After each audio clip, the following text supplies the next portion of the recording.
अमृत। कौन है? How sexy. मैं भी अंदर आ जाऊं? अंदर मत आना, मैं नहा रहा हूं।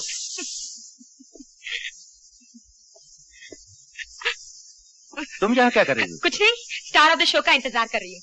अभी तक नहा रहा है। अमृत। कौन? मोती? हाँ अकेला है तो अंदर आ जा। अबे वो अकेला है ना? हाँ अकेला हूँ यार। लेकिन तुमने ये नहाने का कौन सा वक्त निकाला है? 15 मिनट में शो शुरू होने वाला है। वो यार 1 मिनट में बस निकला। तू तो जानता है गाना मेरा अंदाजा है। क्यों, बात ठीक है ना? हाँ ठीक है। और जब तक मैं नहा नहीं लूं मैं गिटार को यार हाथ नहीं लगाता। वो गिटार से याद है, तेरे से बहुत जरूरी बात करनी मैंने। हाँ बोल बोल। बात ये दोस्त, आजकल म्यूजिक वर्ल्ड में बहुत कंपटीशन हो रहा है। आदमी चौकन्ना न रहे तो पांव तले जमीन निकल जाती है। मैं सोचा था यार सरदार फ्लूट म्यूजिक शॉप में एक बहुत अच्छी गिटार आई है गिब्सन की। हाँ सोचा था उसे खरीद लूं। यार अगर तेरे से 4000 रुपए का एडवांस मिल जाए। मेरे से? होटल से? देख यार बात सुन। हाँ बोल। तू अच्छी तरह जानता है कि होटल की पॉलिसी के खिलाफ एडवांस देना। हाँ। बाकी मैं रहा मैनेजर, मेरे पास में नहीं। ओ यार कुछ तो चक्कर चला मेरे दोस्त, कुछ तो चक्कर चला। ठीक है, मैं मिस्टर कालरा से बात करता हूँ। मैनेजर तो वही है ना? हाँ, मेरी लाइफ बन जाएगी यार। हो जा। ये ले टॉवल ले, चल।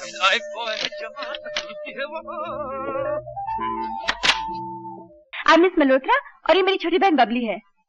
ये तो आपका गाना सुन के बिल्कुल फ्लैट हो गई है। अगर आप इस अपने गाने की एक ऑटोग्राफ कॉपी दे दे तो ये बहुत खुश हो जाएगी।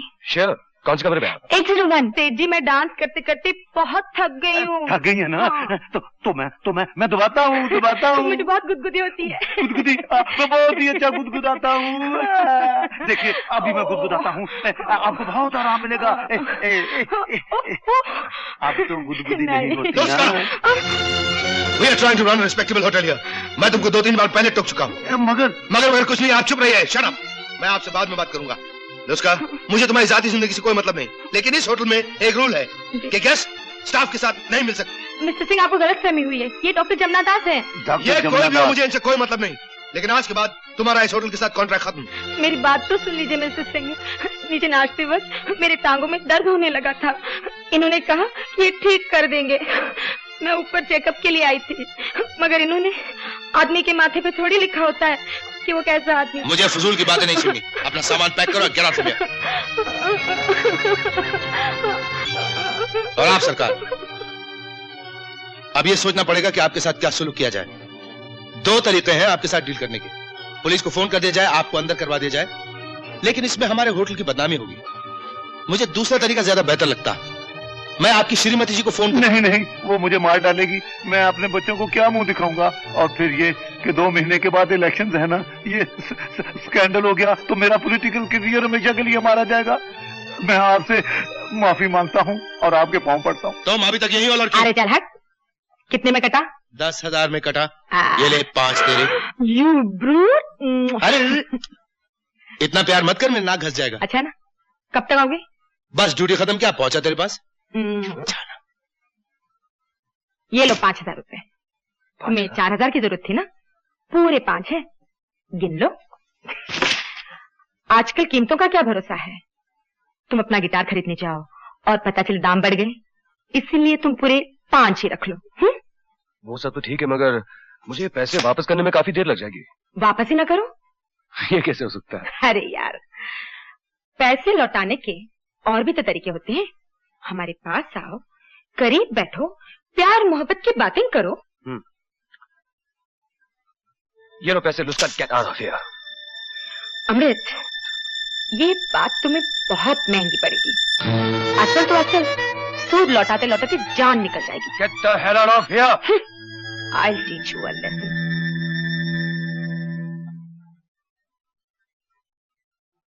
मिस मल्होत्रा, बबली,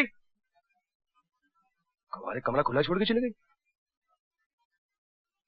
खैर, ये रहा आपका गाना और मेरा ऑटोग्राफ। मैं चला।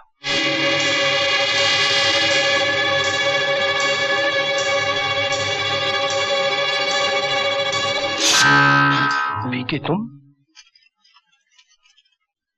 मैं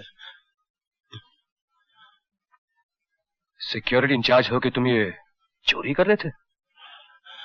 मैं चोरी नहीं कर रहा था दोस्त, ये मेरी मजबूरी थी। मेरी माँ की तबीयत बहुत खराब है, उसे कैंसर हो गया है और तुम तो जानते हो उसका कोई इलाज नहीं। डॉक्टर ने कहा है ऑपरेशन करवाना पड़ेगा उसके लिए। झूठ मत बोलो पीके, तुम्हारी माँ को मरे हुए 2 साल हो चुके हैं। वो मेरी सगी माँ थी, ये सौतेली माँ है मेरी। अगर मैंने इसका इलाज नहीं करवाया तो मेरे सौतेले भाई बहन कहेंगे कि इसलिए क्योंकि वो मेरी सौतेली है इसलिए मैंने उसे मरने दिया। ठीक है, अब इस किस्से को खत्म कर दो, पुलिस के हवाले कर दो मुझे। ठीक है, वो अच्छा काम करो, जेवर वापस सूटकेस में रखो और आइंदा ऐसी हरकत मत करना। चलो। मैं क्या करता, मेरी मजबूरी थी दोस्त। सुनो, माँ जी के ऑपरेशन में कितने रुपयों की जरूरत है? यही कुछ 5-7 हजार तो लग जाएंगे कम से कम। सुनो, अगर मेरी तरफ से कुछ हो सका तो मैं तुम्हारी मदद जरूर करूंगा। बहुत बहुत शुक्रिया दोस्त, तुमने मुझे इस पाप से बचा लिया। मैं जिंदगी भर तुम्हारा एहसान नहीं भूल सकता। Thank you. आंटा मत करना। Thank you. God bless you friend.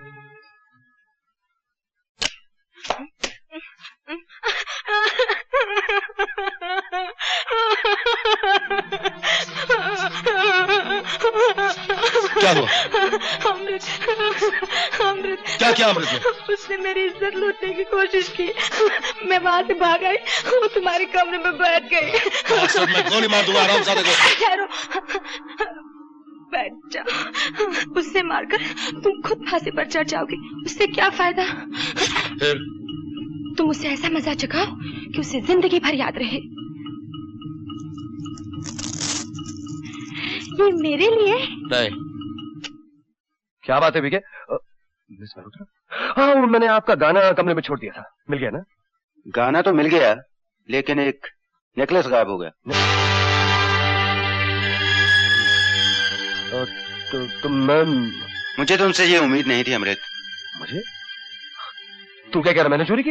अरे मुझे क्या जरूरत थी? तुम्हें जरूरत है, कल तुमने मुझे से 4000 रुपया मांगा था ना। कमाल करता तू मोती, तू मेरी तलाशी ले सकता है, मेरे कमरे की तलाशी ले सकता है। वो तो ली ही जाएगी। भगवत सर माफ कीजिए, मुझे बोलना तो नहीं चाहिए, लेकिन मैं तलाशी ले लूं, लेकिन ये ऐसा लड़का नहीं है। मुझे पता है, तुम चलो। कमाल करता है तू। I am sorry.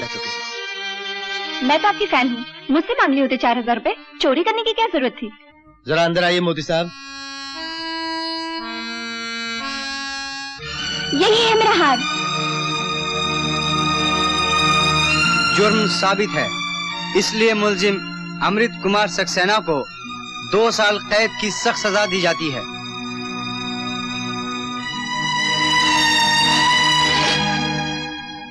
अमृत। अरे मोती तू? यार, मेरे होटल के कमरे की तरह इस जेल की कोठरी में भी टेलीफोन है। तू फोन कर देता, आने की क्या जरूरत थी तुझे? नहीं बदलोगे यार। बदलने से अगर मेरी सजा कम हो जाए तो मैं अभी बदल जाऊं, लेकिन फायदा नहीं यार। तुम ठीक कहते हो, क्योंकि अब मैं जानता हूँ कि तुम बेकसूर हो। बेकसूर तो मैं हूँ ही यार, लेकिन तुम्हें कैसे पता चला? परसों या शायद नरसों की बात है, मैंने बीके और लुस्का को आपस में झगड़ते हुए देखा। उससे मुझे पता चला उन दोनों ने मिलकर तुझे नेकलेस की चोरी में फंसाया है। मैं चाहता हूँ कि मेरे हाथ ऐसा कुछ सबूत लग जाए जिससे मैं अपनी... कुछ करो यार, कुछ भी सोचो। अरे हाँ मोती, याद आया, मुझे पता चला है कि अगर कैदी का चाल चलन अच्छा हो तो उसे 8-10 महीने की कैद माफ कर देते हैं। यहाँ के अफसर मुझसे काफी खुश है, मैं अर्जी देता हूँ, अगर मंजूर हो जाए तो फिर मैं तुम्हें आके मिलता हूँ।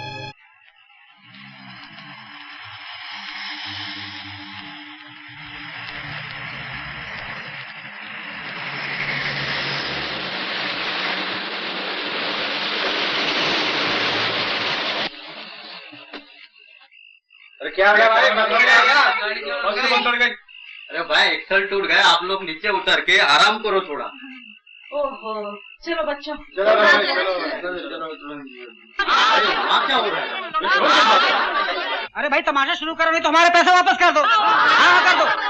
अरे भाई, मैं आप लोगों से हाथ जोड़कर माफी मांगता हूँ कि रास्ता बंद होने की वजह से हमारा आदमी वहाँ फंस गया, इसलिए उस आदमी के बगैर ये तमाशा नहीं हो सकता। अरे मगर आपकी जेब तो नहीं फंसी है, हमारे पैसे लौटा दो। अरे एक मिनट पहले ये तो बताओ, हुआ क्या दोस्त? पैसे ले लाए साहब, तमाशा दिखाता नहीं और पैसे वापस लौटाता नहीं है। ये तो बड़ी ज्यादती है, या तो पैसे लौटाओ या तमाशा दिखाओ। अरे पैसे कैसे लौटा दे? इतने बड़े कबीले को खिलाएंगे कैसे? अरे बाबू, हम गरीब आदमी हैं, रोज कुआं खोदते हैं, रोज पानी पीते हैं। हमारे साथ जो गाना गाता था ना, वो रास्ता बंद होने की वजह से नहीं आ सका। तुम्हें इन्हें कुछ समझाओ ना, हमारी मदद करो ना। हाँ? पैसों का मामला समझा तो नहीं सकता। हाँ, मदद कर सकता हूँ। अरे तो देरी किस बात की, चलो ना। अरे आज का तमाशा तो धमाल का रहा रे, तूने तो कमाल ही कर दिया। ये ले तेरे हिस्से के पैसे। पैसे? मदद करने वाले पैसे थोड़ी लेते हैं। तुमने मदद करने को कहा, हमने मदद कर दी। पैसे न सही, कुछ और सही। ये संदल सी बाहें, ये गुलाबी होंठ, अरे देख ना, क्या मैं इतनी गई गुजरी हूँ? इतना भी क्या शर्माना अमृत बाबू। तुम्हें मेरा नाम कैसे मालूम? मैं और भी बहुत कुछ जानती हूँ तुम्हारे बारे में। मेरे बाप के यहाँ 2 लड़कियां पैदा हुई, शबनम यानी कि मैं, और काजल यानी कि वो जो एक अरसा हुआ शहरी बाबू के चक्कर में हमें छोड़कर चली गई और फिर होटलों में नाचने लगी। मैं ये भी जानती हूँ कि काजल और भगवत सिंह ने मिलकर तुम्हें एक चोरी के इल्जाम में फंसाया है ना? काजल और तुम्हारी एक तस्वीर भी है मेरे पास। यही हो ना तुम?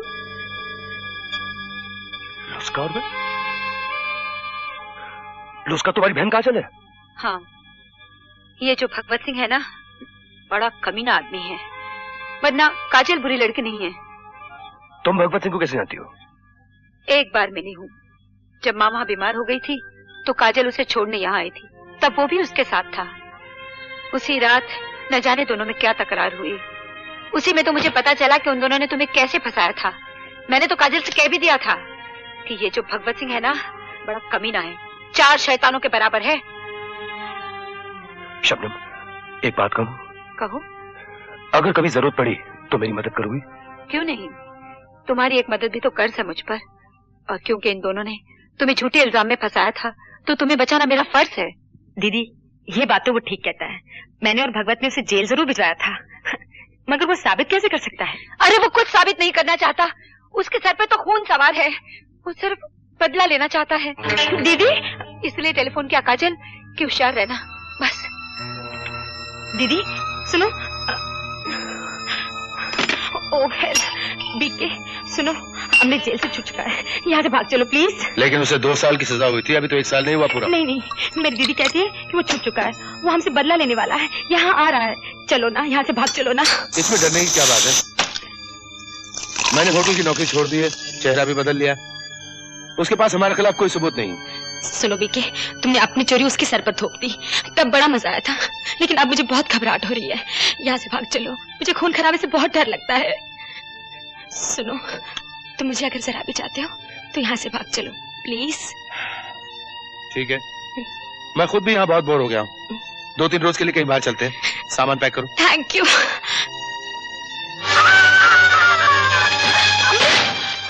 तुम शबनम से यही कह रही थी ना लुस्का, कि तुमने मुझे फंसाया तो था लेकिन मेरे पास कोई सबूत नहीं है। तुम गलत कह रही थी, मेरे पास सबूत है। क्या सबूत है तुम्हारे पास? ये टेप रिकॉर्डर। इस कमरे में जो भी बातचीत हुई वो सब इस टेप में बंद है। Give me that tape. Amrit, ये टेप मुझे दो। Give me that bloody tape. और कोई सबूत है तुम्हारे पास अभी?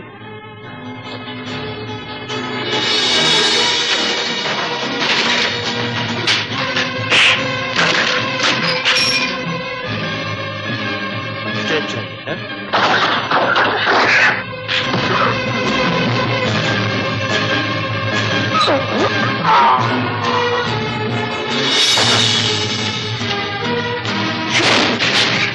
रुक जाओ अंदर।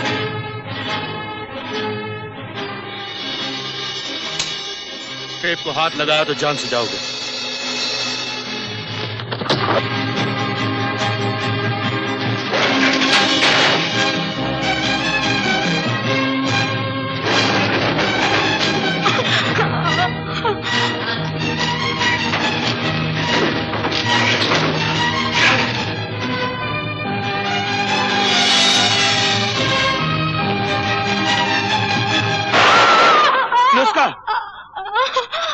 नुस्का, अमृत, तुमने नुस्का को गोली मार दी, तुम फांसी पे चढ़ोगे अमृत, फांसी पे चढ़ोगे। नुस्का, नुस्का।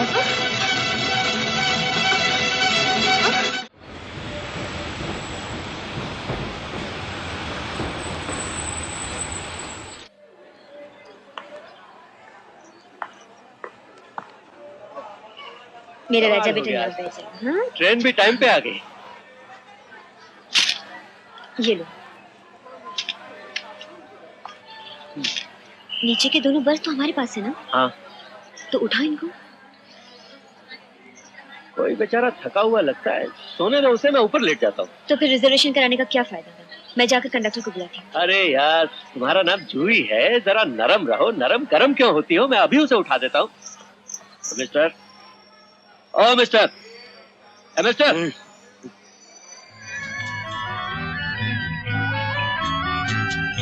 अमृत,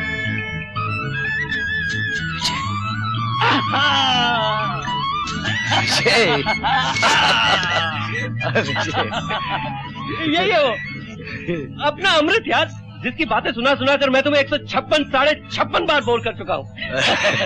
ये जूही है, तेरी भाभी, यानी के श्रीमती विजय कुमार गुप्ता।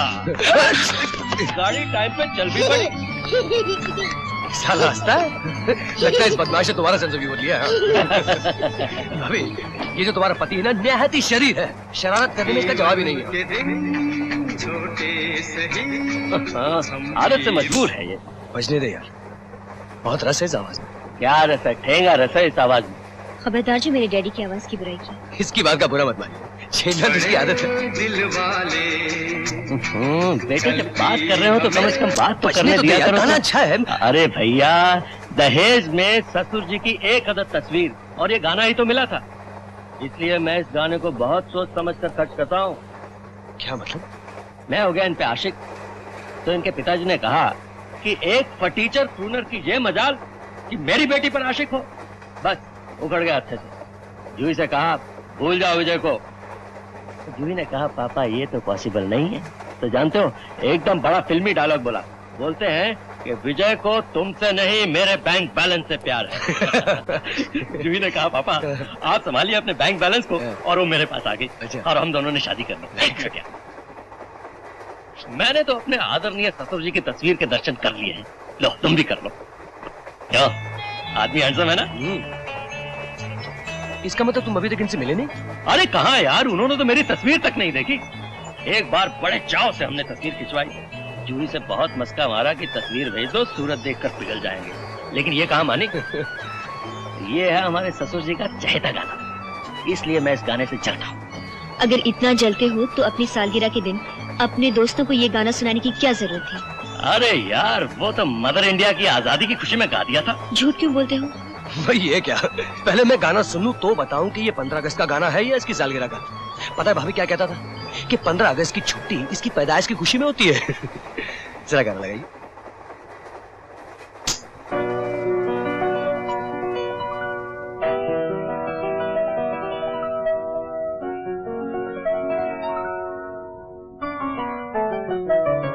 जीवन के दिन छोटे सही, हम भी बड़े दिल वाले, कल की हमें फुर्सत कहाँ, सोचे जो हम मत वाले। जीवन के दिन छोटे सही, हम भी बड़े दिल वाले, कल की हमें फुर्सत कहाँ, सोचे जो हम मत वाले।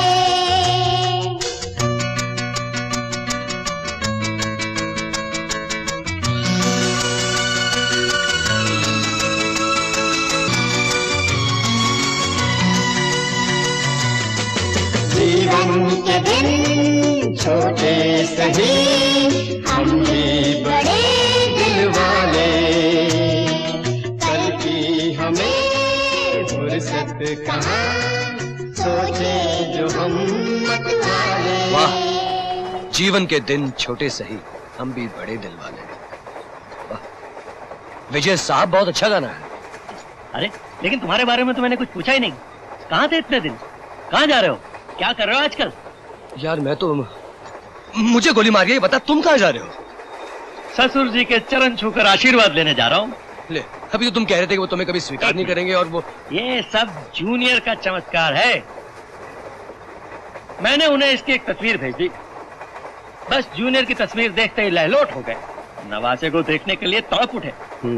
मैंने जूही से कहा तड़पने दो कुछ दिन और, लेकिन बेटी तो बेटी होती है ना, पिघल गई और अपना बिस्तर बन गया। अब हम मुन्ने को लेकर ससुराल जा रहे हैं। देखो तू बहू मेरी सूरत पर गया है ना कमली। आपकी सूरत पर कहाँ गया भैया, आंखें देखिए ना, भाभी पर गया है। अभी आ जाएगा तो इस घर में जान फंस जाएगी। बच्चों के बिना घर सूना सूना लगता है। अरे वो अपना जग्गू जो है। अरे भैया, जग्गू ही काम का होता तो रोना काहे का था। सब लोग अपने बाप की अच्छी आदतें लेते हैं, इसने तो उनकी मूर्खता ली है। नमस्ते मामा जी। अरे आओ बेटा आओ आओ। है? क्या सुन रहे? अरे सूंगा करते थे स्वर्गीय पिताजी, मगर मैं कुछ कुछ सूंघ लेता हूँ। तुम जरूर मामा जी से मेरी बुराई कर रही थी। अरे जग्गू छोड़ना, ये तस्वीर देख। देख ली। ये बहू सूरत मुझ पर गई है ना। ये क्या जाएगा सूरत पर जाया करते थे स्वर्गीय पिताजी। पर मम्मी मैं कैसे बता सकता हूँ, मैंने कभी मामा जी को इस तरह नंगा टब में देखा है क्या? हाथ पड़े तेरी जबान पर, जो मुंह में आता है बोल देता है, ना छोटा देखता ना बड़ा। जग्गू इस वक्त मेरा ख्याल है तेरे गिरा खराब है, तू यहाँ से टली जा। मैं क्या टलूंगा, टला करते थे, टला।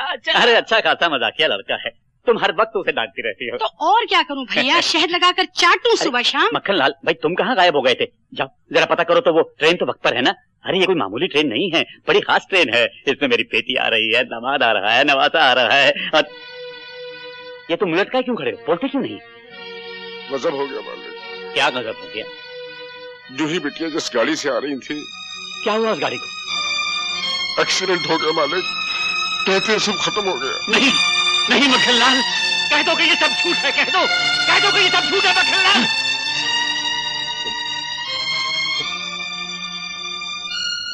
तुम ये कैसे कह सकते हो मक्खन लाल, तुम ये कैसे कह सकते हो? ये सच है, ये सच होगा मक्खन लाल।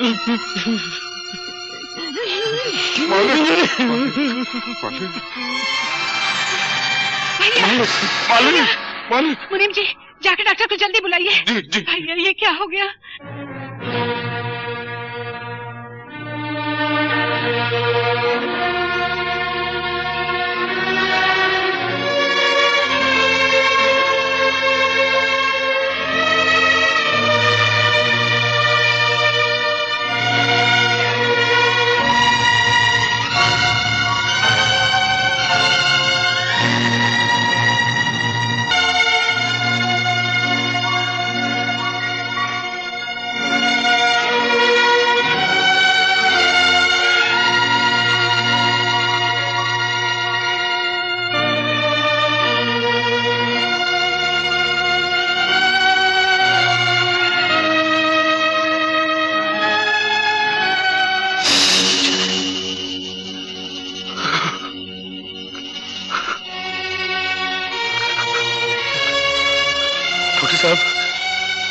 कंपार्टमेंट में इनके साथ इनकी बीवी यानी कि इस बच्चे की माँ भी साथ में थी, उनके बारे में।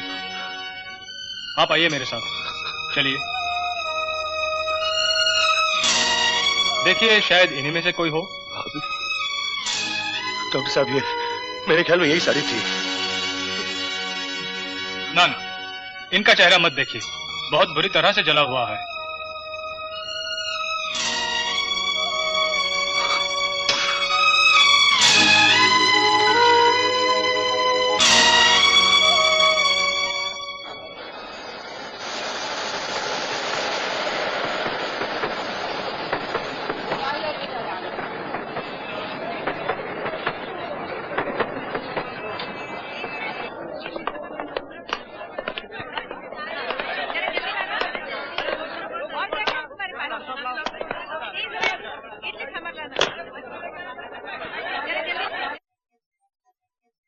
बीपी ठीक है, कार्डियोग्राम में जरा गड़बड़ थी, लेकिन सिन्हा साहब अब आपको जरा होशियार रहना पड़ेगा, क्योंकि दूसरा अटैक था और काफी स्ट्रॉन्ग।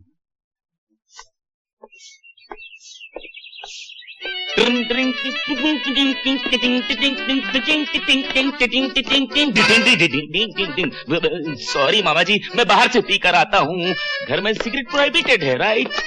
सुनिए। अजी मैं क्या सुनूंगा, सुना करते थे स्वर्गीय पिताजी। ये इधर आइए, ये बच्चा जो टब में है, यही बच्चा आपकी गोद में है। आप मेरी बात तो सुनिए। अरे मैं बहरा हूँ, इसीलिए मैं मामा जी से कहा करता था कि भगवान कोई डाकू मानसिंह है जो हमारी सारी खुशियाँ लूट लेगा। बाय द वे, मेरा नाम है जगन्नाथ प्रसाद श्रीवास्तव। देखिए मिस्टर श्रीवास्तव, ये बच्चा जी मिस्टर श्रीवास्तव मैं क्या होऊंगा, मिस्टर श्रीवास्तव हुआ करते थे स्वर्गीय पिताजी, सर से लेकर पांव तक श्रीवास्तव। देखिए हाँ। बच्चे की हालत देखिए। आप अजी मैं कुछ नहीं सुन सकता, मैं बहरा हूँ, बिल्कुल बहरा हूँ। मामा जी नीचे आइए, देखिए जीजा जी आए हैं। सेना साहब सुनिए। जी आ गए, मुन्ना आ गया, जीजा जी आ गए, मुन्ना आ गया। बच्चा आ गया। देखा, तुम लोगों ने तो झूठी कहानी सुनाकर मुझे मार ही डाला था। अरे मेरा मुन्ना, अरे चुप कर, नाना की गोदी में आकर तो चुप कर। जूही कहाँ है? जूही यही बात मैं आपसे कहने आया हूँ कि जूही। कोई बात नहीं, मैं समझ गया। भगवान ने तुम्हें बचा लिया, मुन्ना को बचा लिया, लेकिन जूही को ले लिया कमली। लगता है भगवान ने मुझे क्षमा नहीं किया। बेटा, ये जूही की बुआ है कमला। बात ये है सेना साहब के सेना नहीं, डैडी कहो। डैडी? मैं आपको डैडी कैसे कह सकता हूँ? मैं तो गैर अजनबी, मेरा आपसे कोई रिश्ता भी नहीं है। हाँ, ये बच्चा आपका खून है, इसे देने चला है और कुछ नहीं। रिश्ते तो बनाने से बनते हैं, भूल जाओ पुरानी बातों को। इसे समझाओ ना डॉक्टर, जूही चली गई तो क्या तेरा हमारा रिश्ता भी चला गया? देखिए मेरी बात समझने की कोशिश कीजिए। मैं मैं आपको समझाऊं। क्या डॉक्टर साहब, आप मुझे गलत समझ रहे हैं। आप लोग खामा गलत समझ रहे हैं। मैं तो सेना साहब का डॉक्टर हूँ, खानदानी झगड़ों में पड़ने का मुझे कोई हक नहीं। फिर भी एक डॉक्टर के नाते मैं आपसे कह रहा हूँ, 2 हार्ट अटैक इनको हो चुके हैं, तीसरा और पड़ गया तो यकीनन इनकी जान को खतरा पैदा हो जाए। इसमें मैं क्या कर सकता हूँ? और अगर आप यूं गैर बनने की जिद करते रहे तो मेरा ख्याल है तीसरे अटैक में भी ज्यादा देर नहीं लगेगी। आप लोग पूरी बात तो समझते नहीं, आप लोग मुझे समझने की कोशिश कीजिए। मैं उनका आप मेरी बात समझने की कोशिश कीजिए। अगर आप चले गए तो ये दुख से मर जाएंगे, और अगर आप इनको मारना ही चाहते हैं तो चले जाइए। लेकिन डॉक्टर साहब, उनका मेरा रिश्ता कुछ भी नहीं, जो ही मेरी बीवी। पुरानी बातों को भूल जाओ। एक जान की खातिर क्या तुम कुछ दिनों के लिए रुक नहीं सकते?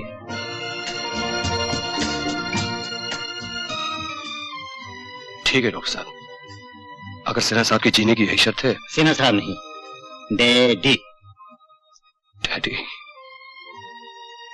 जाओ बेटे, जाओ उनके पास। डैडी जाओ। अरे मुन्ना, अरे बेटा चुप कर लो। कमली, इसे जरा चुप करा दे। हाँ डैडी,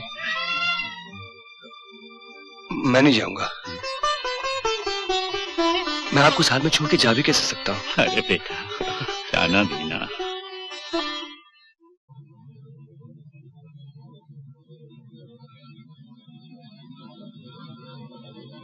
नमस्कार बाबा जी। काम ठीक चल रहा है ना? सब ठीक है। चलो तुम्हें बॉटलिंग डिपार्टमेंट दिखाएं। चलो। हेलो। ये जूस फाइनल स्टेजेस में यहाँ आता है और यहाँ इसकी बॉटलिंग, और उसके बाद यहाँ से यहाँ पर इसकी लेबलिंग होगी और बाहर जगह जगह पर भेज दिया जाएगा। आप जहाँ तुमसे ही मिलने आया था। आपने क्यों तकलीफ की? मुझे ऑफिस में बुला लिया होता। अरे भाई, तुम नौकर थोड़ी हो, घर के आदमी हो। हाँ बेटा, ये है मक्खन लाल, ये मेरा दामाद। इनकी ईमानदारी और वफादारी की मैं कसम खाता हूँ। मालिक क्यों शर्मिंदा कर रहा है? मेरे खून की हर बूंद में आपका नमक है। चलो अब तुम्हें इनके बेटे से मिलाता हूँ, बड़ा ही मेहनती लड़का है। मालिक आप क्यों तकलीफ करते हैं? आप जाकर ऑफिस में आराम कीजिए, मैं दिखा देता हूँ। जाओ। आओ बेटे, आओ।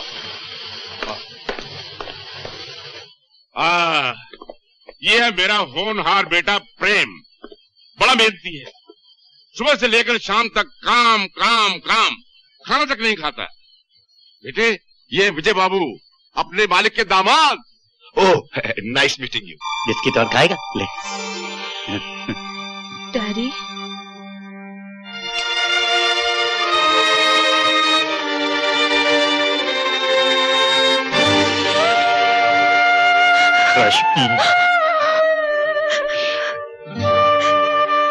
मैं रोकर देख चुका हूँ बेटी, आंसू तेरी दीदी को वापस नहीं ला सकते। मगर मुझे खबर तो देनी चाहिए थी डैडी। खबर दी तो भी इतनी देर से। कल ही मिला मुझे आपका खत। पहले खबर देकर क्या करता? तेरे इम्तिहान चल रहे थे। और बेटी, बहन की मौत की खबर कभी पुरानी नहीं होती। फिर भी भगवान का शुक्र अदा करता हूँ कि उसने इस एक्सीडेंट में विजय और मुन्ने को बचा लिया। विजय तो भगवान का वरदान लगता है, शायद कोई अच्छा कर्म किया होगा। दामाद से ज्यादा वो बेटा लगता है। यहाँ आकर उसने सारा काम संभाल लिया है। मैं तो बस बैठे बैठे इस मुन्ने में तुम दोनों बहनों के बचपन का तमाशा देखता रहता हूँ। चलो तुम्हें विजय से मिला दो। आओ। विजय जी। रश्मि से मिलो, मेरी बेटी तुम्हारी साली। नमस्ते जी। अच्छा जीजा जी, इत्मीनान से बात करेंगे। चलो मुन्ना साहब, हम खेलेंगे।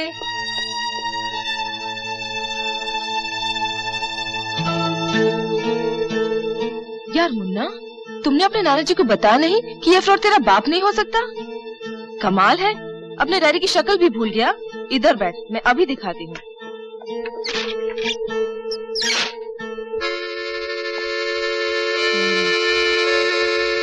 देख, ये रही तेरी मम्मी यानी कि मेरी दीदी, और ये रहे तेरे पापा। चल नीचे जाके साले का भांडा फोड़ते हैं। चल जल्दी। थैंक यू बेटा। मैं आपकी दवाई लाता हूं। अरे बैठ बैठ बैठ, मुझे दवा की जरूरत नहीं। मेरी दवा तो तू है। बस हर घंटे के बाद दवा की खुराक की तरह मेरे सामने आ जाया कर। लगता है कि मैंने पिछली जिंदगी में कुछ बहुत ही नेक काम किए हैं जो तेरे जैसा दामाद मिला। अरे जी, मैं तेरे आने से मेरी जिंदगी के 2-4 साल और बढ़ गए। लो चाय पियो। मुन्ना साहब, लगता है नाना जी से ये बात अभी छुपा ही ले। देखते हैं, फ्रॉड है तो पैसे के लिए आया होगा, और पैसे नाना जी की जान से ज्यादा प्यारे थोड़ी है।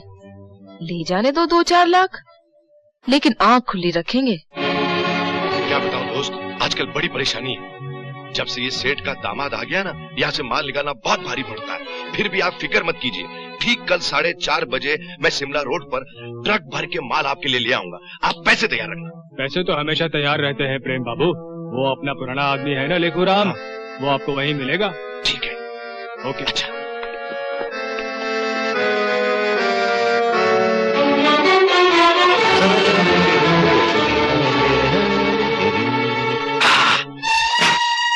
चल दोस्त, आज का माल संभाल और माल निकाल, कल दूसरा माल ले आऊंगा। ये लो। पैसे पूरे हैं ना? मक्खन लाल जी, देख लीजिए अपने बेटे के करतूत। पता नहीं कब से इस तरह फैक्ट्री का माल गोल कर रहा है आदमी। उल्लू के पट्टे। नहीं बाबू, मेरी औलाद होकर तूने ऐसी हरकत की। मैं तेरी जान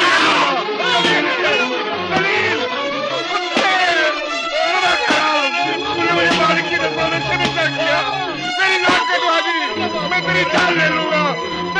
हाथ रोकिए मक्खन लाल जी, कह दीजिए। मैं डैडी को इसके बारे में पता नहीं लगने दूंगा, लेकिन आप अपने बेटे से कह दीजिए कि आइंदा ऐसी हरकत नहीं करे। ठीक है बेटे, मैं बहुत शर्मिंदा हूँ, मालिक से मत कहना। तो एक काम कीजिए, आप ट्रक वापस फैक्ट्री ले जाइए, मैं गाड़ी में आता हूँ। बाबू के कसाई कुत्ते का पिल्ला समझ के मारा, माँ होती तो ऐसा करते।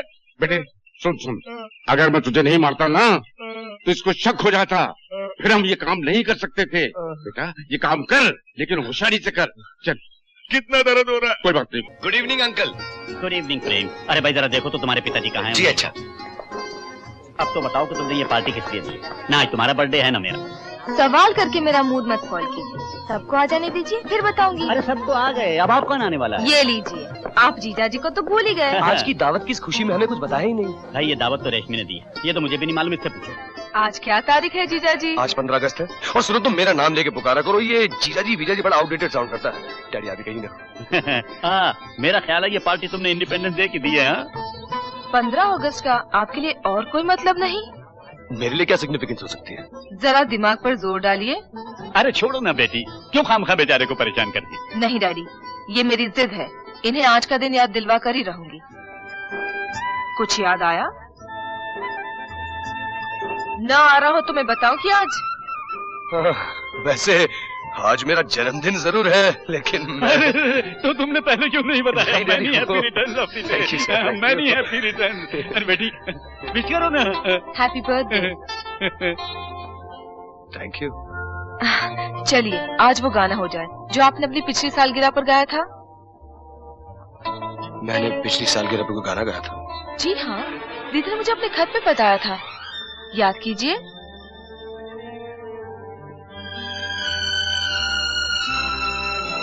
कुछ याद नहीं आ रहा है। क्या फर्क पड़ता, छोड़िए। आपको अपनी सालगिरह याद नहीं, वो गाना याद नहीं, आप अपने आप को तो नहीं भूल गए? मैं बताऊं कि आप कौन हैं? इसकी जरूरत नहीं पड़ेगी। अरे तू तो हाथ धो के उसके पीछे पड़ गई है।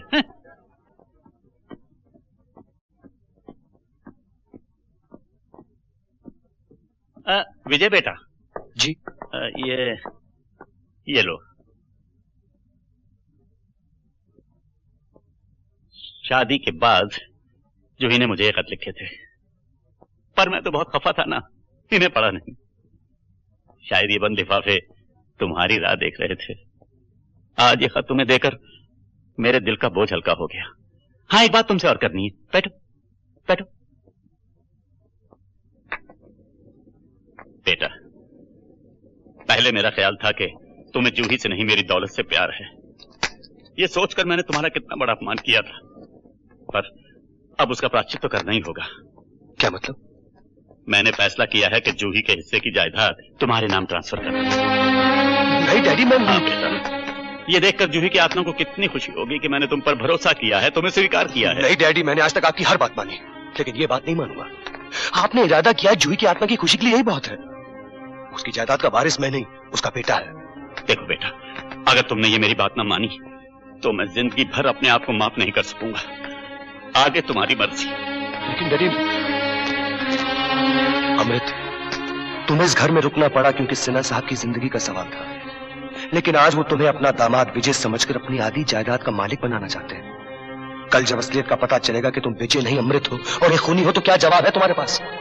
बेहतर यही अपनी किस्मत समेटो और सच बोलकर इस घर से निकल जाओ।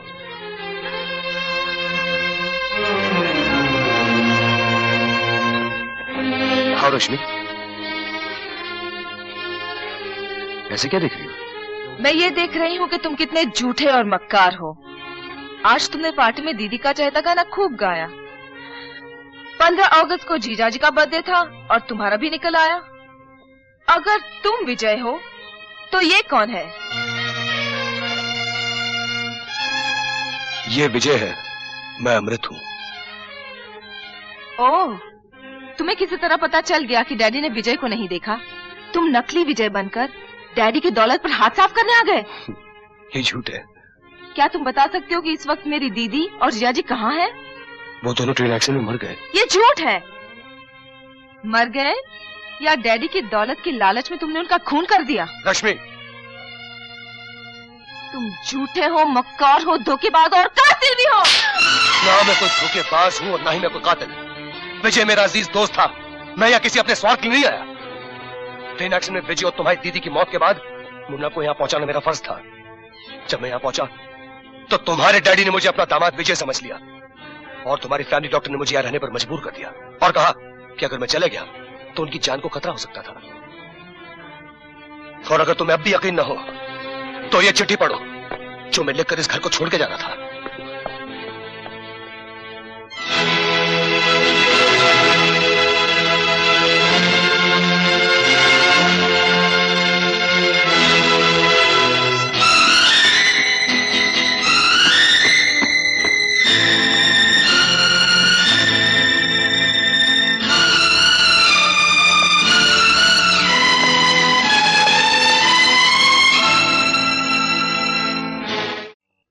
एक एक कदम फूंक फूंक कर रखना होगा। ये विजय है ना, विजय, अरे वो साला शक्ल से चालाक मालूम होता है, उससे होशियार रहना पड़ेगा।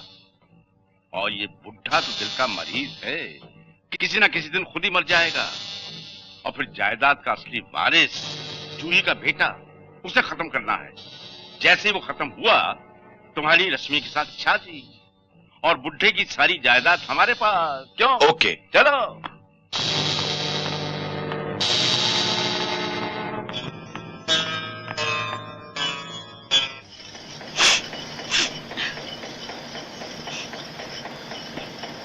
ये क्या है? नारंगी। ये नारंगी है। इस नारंगी को मेरे स्वर्गीय पिताजी सड़ी हुई नारंगी कहा करते थे और भक्त सूरदास जी इस नारंगी को नारंगी कहा करते थे और न जाने किस दूध को पाते थे, किस दूध को खोते थे, मगर वो तो भक्त थे। मैं इस फैक्ट्री का इंचार्ज हूँ। तुमने इस नारंगी को छील कर मेरे नाम को छीलने की कोशिश की है। तुमने कंपनी के क्वालिटी रूल को तोड़ा है। तुम मेरे ऑफिस में आओ। तुम मेरे ऑफिस में आओ। तुमने क्वालिटी रूल को नहीं, मेरे दिल को तोड़ा है। मेरे ऑफिस में आओ। ऑफिस में आओ। आती हूँ। ये क्या जग्गू, वहाँ तो इतना डांट रहे थे और अब यहाँ ये? यही तो है प्यार। स्वर्गीय पिताजी कहा करते थे कि अपने प्यार की भनक किसी के कानों में न पड़ने दो। वहाँ बहुत सी मक्खियाँ भिन भिना रही थीं, इसीलिए भौरा अपने फूल को लेकर यहाँ आ गया।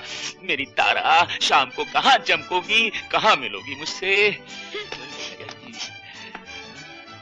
अब मिलने मिलाने से क्या फायदा जग्गू? मेरे बापू को तुमने नौकरी से निकाल दिया। बहुत गड़बड़ कर दी।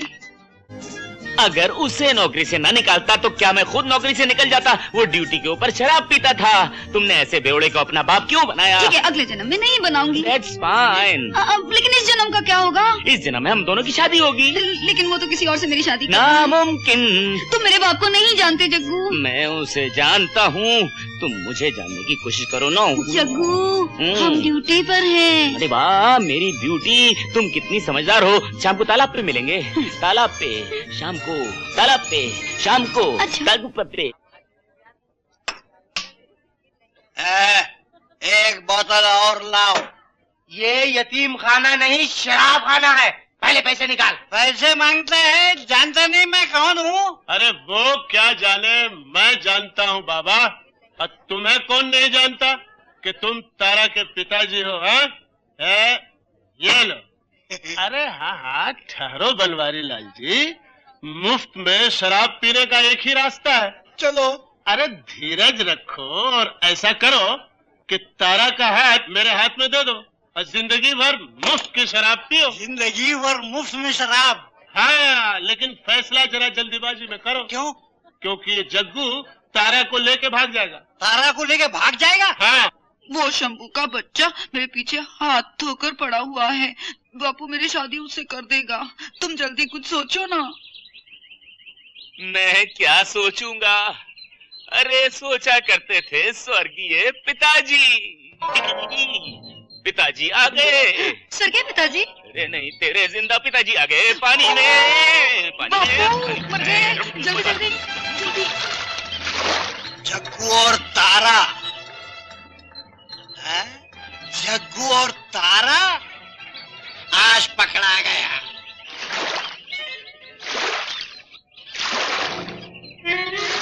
अरे बापू तुम? वो कहाँ है? कौन? जग्गू का बच्चा। कौन जग्गू? अरे वो तुम्हारे साथ पानी में कूदा था। मैं तो अकेली नहा रही थी। बापू आज फिर तुम्हें ज्यादा हो गई है। जाओ घर जाके सो जाओ। हाँ, कुछ ऐसा ही लगता है, ज्यादा हो गई है।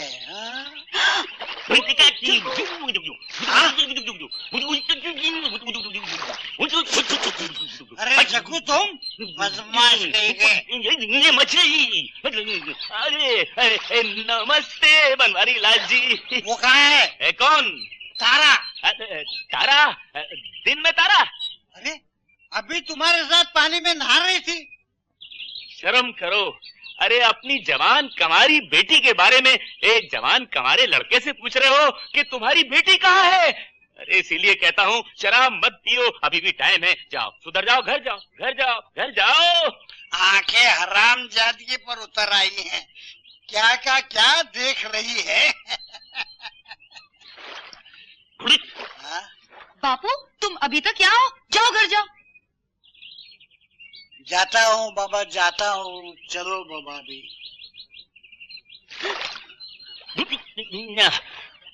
शुक्र है हमें पानी ने बचा लिया और तेरे बापू को दारू ने डुबा दिया, नहीं तो बुड्ढे ने आज पकड़ ही लिया था। स्टैचू।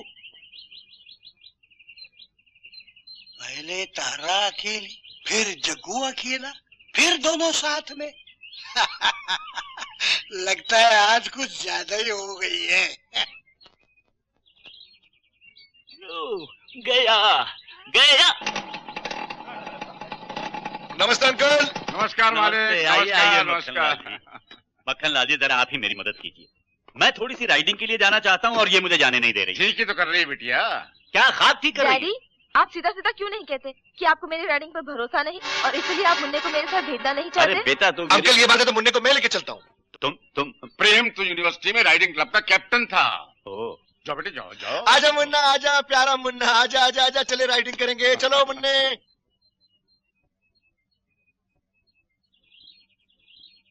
चले? Come on, horsey, come on, let's go. मालिक, रश्मि और प्रेम की जोड़ी कितनी अच्छी लगती है। जोड़ी तो ऊपर वाला बनाता है। कमाल करते हैं आप डैडी। बाहर डॉक्टर साहब ब्लड प्रेशर लेने के लिए सूख रहे हैं और आप ये गप लगा रहे हैं। चलिए। अरे भाई ये तो हमारे कहने से रुक गए, वरना ये तो चले थे राइडिंग के लिए। राइडिंग? हाँ। जवाब नहीं आपका डैडी। अरे नहीं, इसीलिए तो मैंने मुन्ना को प्रेम के साथ भेज दिया घोड़े पे। उनको मुन्ने के साथ? हाँ, अभी अभी मोटरसाइकिल पर आया था इनके साथ। अरे विजय, पर तू कहाँ जा रहा है? अरे सुन तो।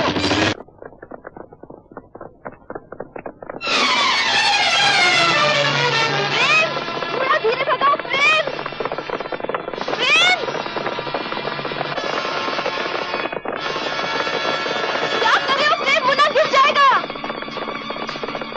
प्रेम! मुन्ना!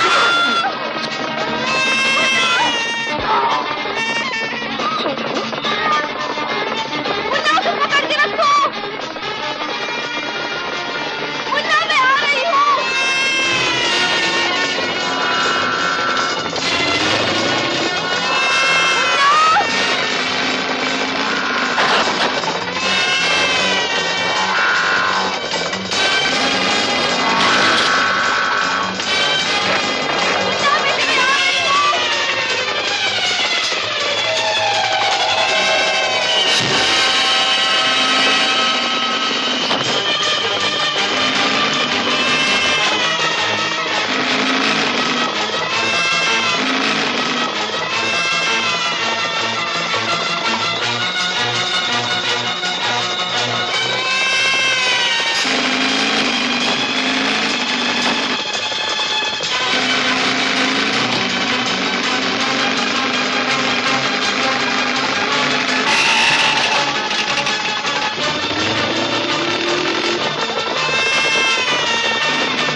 विजय, तुम्हें चोट तो नहीं लगी?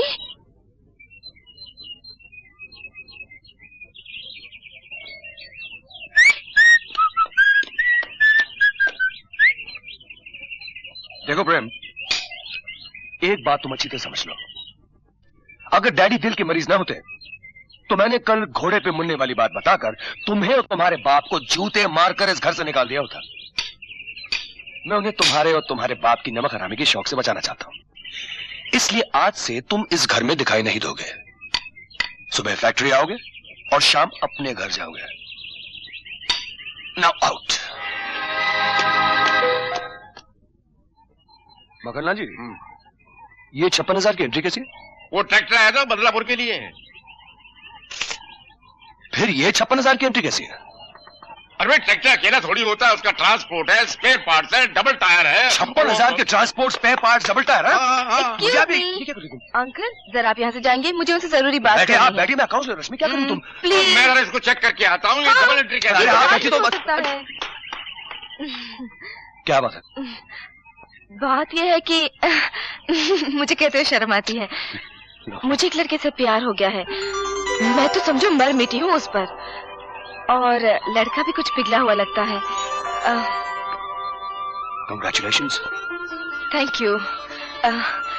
मैं चाहती हूँ कि तुम उसे एक बार देखकर पसंद कर लो। मेरे पसंद करने से क्या होगा? देखिए, बात यह है कि मेरी आंखों पर तो मोहब्बत की ऐनक चढ़ी हुई है। मुझे उसकी हर बात अच्छी लगती है, और फिर क्या पता, शायद लड़का इतना अच्छा हो या ना हो। क्या तुम चाहते हो कि मैं किसी ऐसे वैसे शादी कर लूं? क्या तुम मेरे लिए इतना भी नहीं कर सकते? उसे मिल लो एक बार प्लीज। वो लड़का अभी तक नहीं आया। मगर तुम अगर मगर बात करते हो। जिंदगी अगर मगर के दायरे से बहुत दूर है। लेकिन रश्मि, लेकिन अगर मगर कुछ और कहो, शायद कोई और मतलब निकल आए। पर रश्मि आया। अंग्रेजी भी शुरू की तो बद से।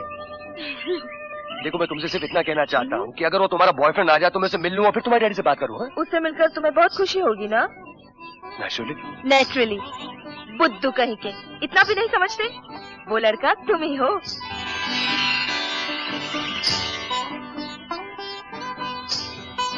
नहीं रश्मि, मेरे पीछे की ऐसी दागदार जिंदगी है जिसका कोई भविष्य नहीं। मैं तुम्हारे बारे में सब कुछ जानती तो हूँ। वो खत जो तुमने डैडी को लिखा था अब तक मेरे पास है, और मैं ये भी जानती थी कि तुम विजय नहीं अमृत हो। फिर भी तुमने मुझे... पहले तो डैडी की वजह से। वो तुमसे इतने खुश थे कि मैं उनसे कुछ कह नहीं सकी, और फिर मुझे भी तुमसे प्यार हो गया। और तुम्हें? प्यार तो मैं भी तुमसे बहुत करने लगा हूँ रश्मि, मगर इकरार करने से डरता हूँ। सोचता हूँ तुम मुझ जैसे आदमी का कब तक साथ दे सकूं। विजय, तुम लोग कहाँ हो? जी क्या हुआ डैडी? ऐसी खबर सुनाऊंगा कि तुम दोनों फड़क उठोगे। क्या खबर है? मुफ्त में नहीं बताऊंगा, पहले दाम निकालो। ओके। जूही जिंदा है। मेरी कसम? ठहरो बेटी, शादी हो जाने के बाद लड़की पर पहला हक बहन का नहीं पति का होता है। चलो। जूही, जूही बेटी। दीदी। जूही, जूही, तेरे सामने कौन खड़ा है? देख, मैं कहता था ना कि तेरा पति जिंदा है।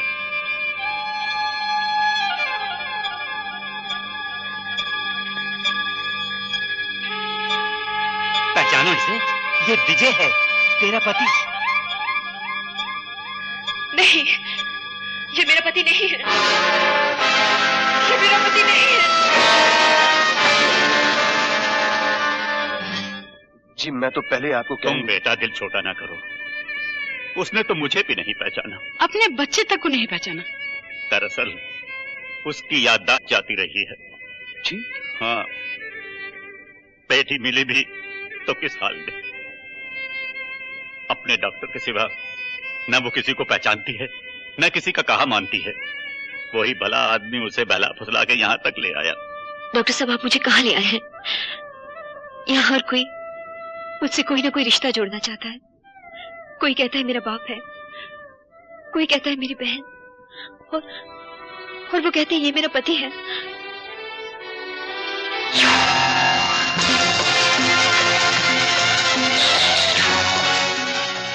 तुम अच्छा, तो आप हैं जूही के पति। बड़ी खुशी हुई आपसे मिलकर।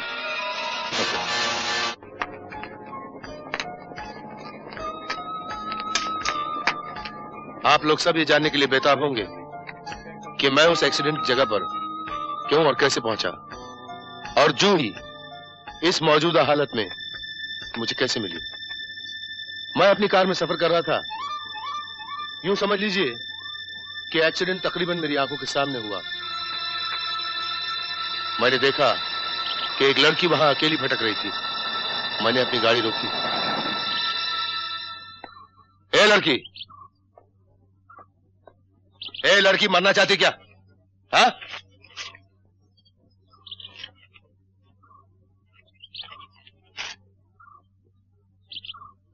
प्यारी बेटी जूही, अपने पति को लेकर घर वापस आ जाओ।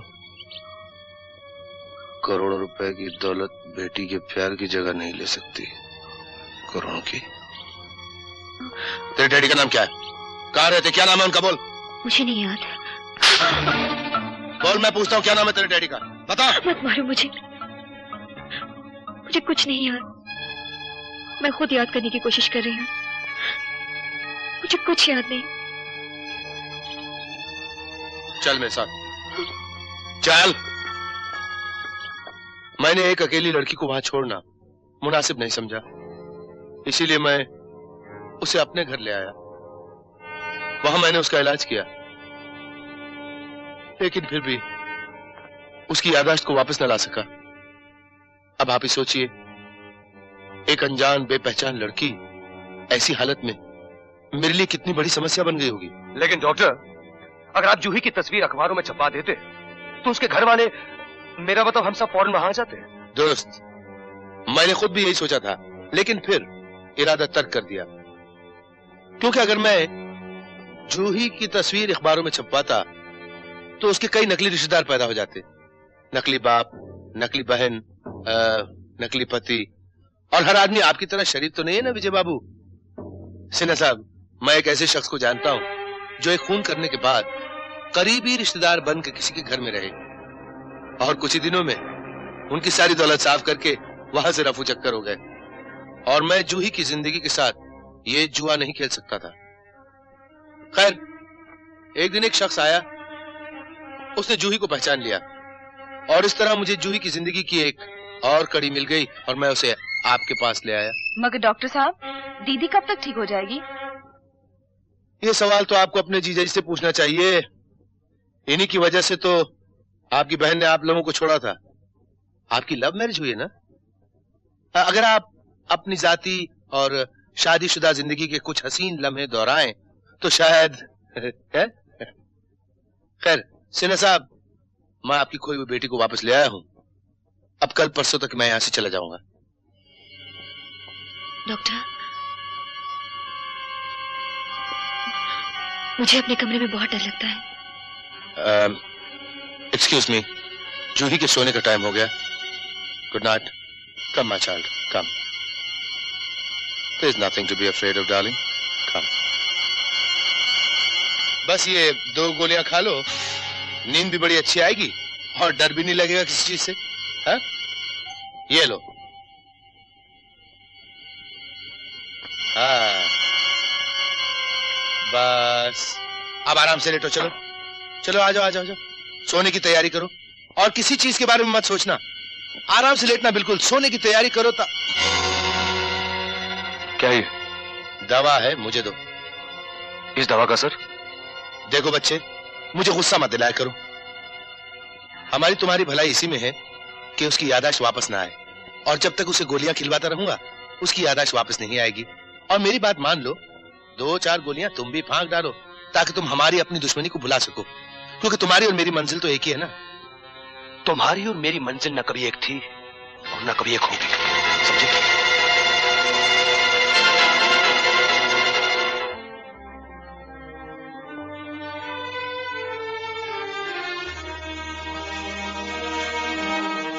क्या सोच रहे हो?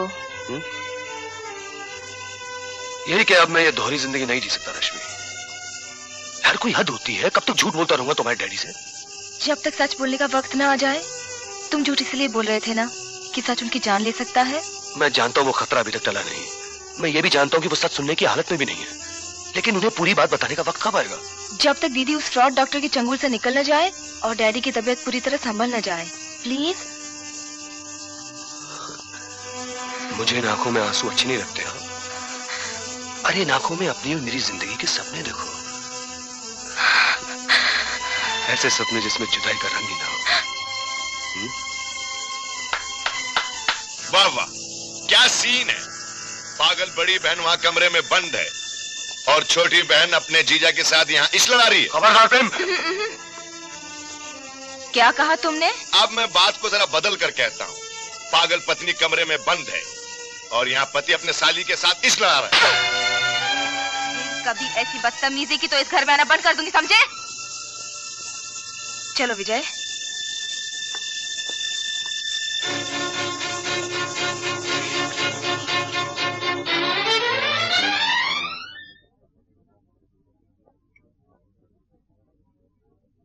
क्या है डैडी, आप कुछ खा नहीं रहे?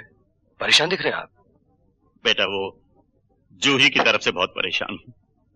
वो हम लोगों में से किसी को भी पहचान नहीं रही है और ये डॉक्टर जाने की बात कर रहा है।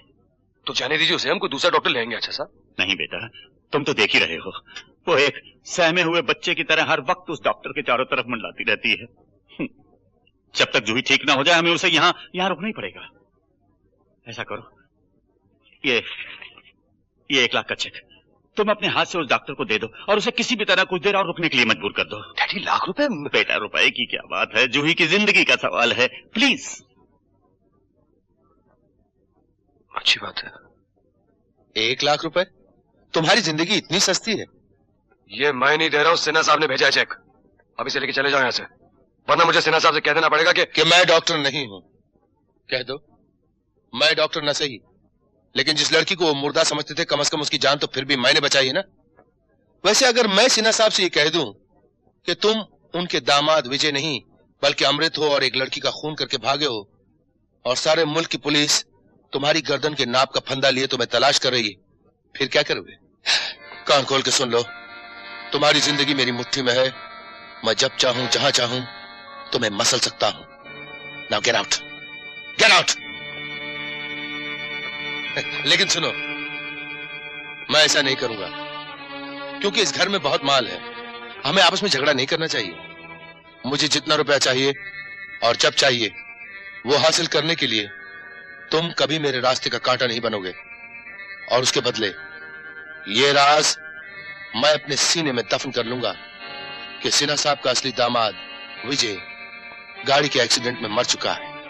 Now how do you like this arrangement young man?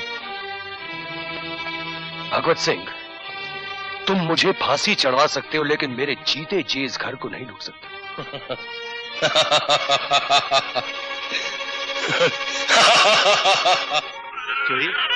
जूही बेटी, ये लो, संभालो इसे। बड़ा बदमाश है, कोई पहचानता है। बहुत प्यारा बच्चा है। किसका है? तुम्हारा बेटा है बेटी। मेरा कोई बच्चा नहीं। दिमाग पर जोर डालो बेटी। ये देखो, तुम्हारी बहन तुम्हारे लिए कितना परेशान हो रही है। बंद कीजिए फजूल की बातें। डॉक्टर साहब, ये लोग मुझे क्यों परेशान करते हैं? आप इनसे कहिए, मैं इनकी कुछ नहीं लगती। ठीक है, तुम अपने कमरे में जाके आराम करो, मैं इन्हें डांट दूंगा। जाओ, गुड गर्ल, जाओ। डॉक्टर साहब, क्या आप लोग ये चाहते हैं कि जूही पागल हो जाए? लेकिन देखिए ना। सुनिए, मैं आपके दिल का दर्द समझता हूँ। मैं जूही का डॉक्टर हूँ, उसकी सेहत और उसकी जिंदगी की जिम्मेदारी मुझ पर है। अगर आप लोगों ने इसी तरह प्यार और पुरानी बातों का दबाव डाला उस पर, तो यकीनन वो पागल हो जाएगी। ठीक है डॉक्टर साहब, आप जैसा कहेंगे वैसे ही करेंगे। Don't get upset. डैडी, बेटी, मुझसे जूही की याद देखी नहीं जाती। डैडी, आप ऐसा क्यों नहीं सोचते? दीदी को तो हमने मुर्दा ही समझ लिया था। अगर दीदी हमें जिंदा वापस मिल सकती है तो शायद एक दिन उनको उनकी याददाश्त भी मिल जाएगी। अल्लाह ने चाहा तो ऐसा ही होगा। नमस्ते खान अंकल। कैसी है बेटी? ठीक हूँ। जीती रहो। हाँ भाई सुना, मैं ये कहने आया था कि मेरा बेटा अली खान अमेरिका से साइकेट्री का कोर्स पूरा करके 2-4 दिन में वापस लौट रहा है। बस उसके आते ही जूही बेटी को उसे दिखा देंगे। और हाँ जनाब, दूसरी बात यह है कि कल रात जो अपनी क्लब का सालाना जलसा हो रहा है उसमें अपने दामाद और जूही बेटी को जरूर लाइएगा। हो सकता है पुरानी जगहों पर जाकर कोई भूली बिसरी याद दिमाग में उभर आए। हाँ खान अंकल, आपने ठीक कहा, हम दीदी को वहाँ जरूर ले आएंगे। डैडी याद है 3 साल पहले दीदी उसी क्लब में ब्यूटी क्वीन बनी थी? Not a bad idea. ठीक है, हम लोग आ जाएंगे।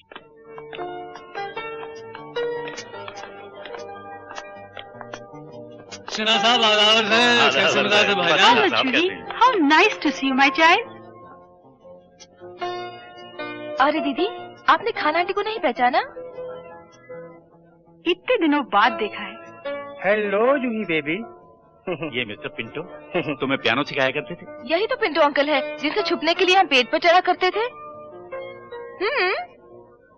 मैं समझाता हूँ तुम्हें, आओ मेरे साथ। एक्सक्यूज अस।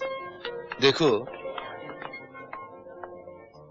विजय ये खान मेरा दामाद। जीते रहो बेटा। खाकसार को वसीउल हसन खान कहते हैं। भाई विजय मियाँ जी, रश्मि कह रही थी कि तुम बहुत अच्छा गाते हो, तो आज जरा महफिल गर्म हो जानी चाहिए। जी अंकल, वो जूही की तबीयत कुछ खराब होने की वजह से जी उलझा सा रहता है। गा दो बेटा, शायद तुम्हारे गाने से जूही की याददाश्त के तार छिड़ जाएं। एक्सक्यूज मी सर, आप में से मिस्टर विजय कुमार कौन है? मैं हूँ। बम्बई से इंस्पेक्टर दुबे आए हैं। इंस्पेक्टर साहब, मेरा ही नाम है। मैं आपके साथ चलने के लिए तैयार हूँ। चलिए। चलना कहाँ है साहब? मैं इंडियन रेलवे की ओर से आया हूँ। आपकी बीवी ट्रेन एक्सीडेंट में बच गई, आपको मुबारक हो। आपको सिर्फ ये रेलवे का नो क्लेम फॉर्म भरना है, ताकि रेलवे के ऊपर आपका कोई क्लेम ना हो। ये बात है इंस्पेक्टर साहब? बस लीजिए, जितनी मर्जी 10 का चार्ज ले लीजिए। एक ही? बिल्कुल। Thank you very much.